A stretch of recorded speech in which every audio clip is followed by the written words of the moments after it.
Exodus chapter 2. During this time, a man from the tribe of Levi married a woman of his own tribe, and she bore him a son. When she saw what a fine baby he was, she hid him for 3 months.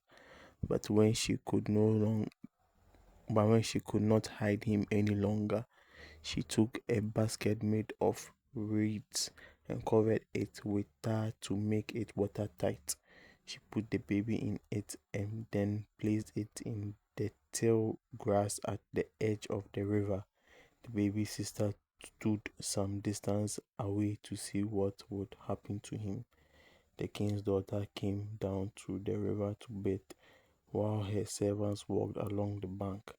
Suddenly, she noticed the basket in the tall grass and sent a slave woman to get it. The princess opened it and saw a baby boy. He was crying, and she felt sorry for him. "This is one of the Hebrew babies," she said. Then his sister asked her,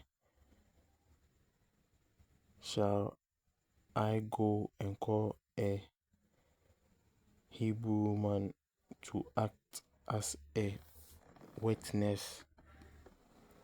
"Please do," she answered. So the girl went and brought the baby's own mother.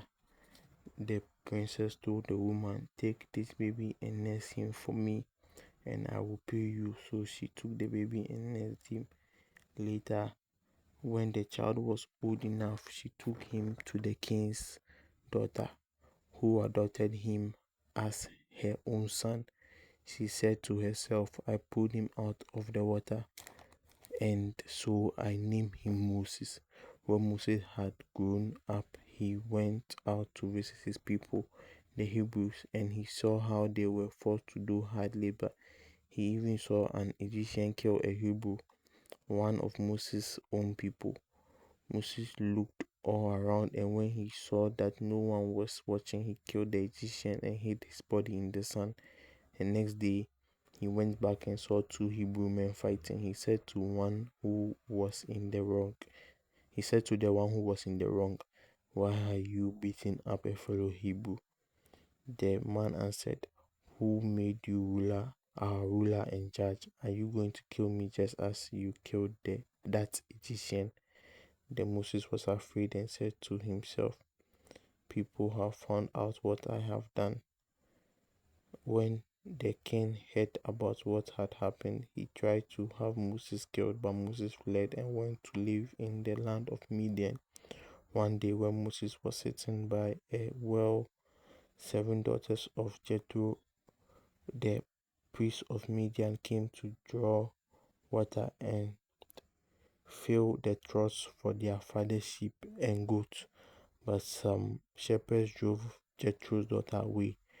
Then Moses went to their rescue and watered their animals for them. When they returned to their father, he asked, "Why have you come back so early today?" "An Egyptian rescued us from the shepherds," they answered, "and he even drew water for us and watered our animals."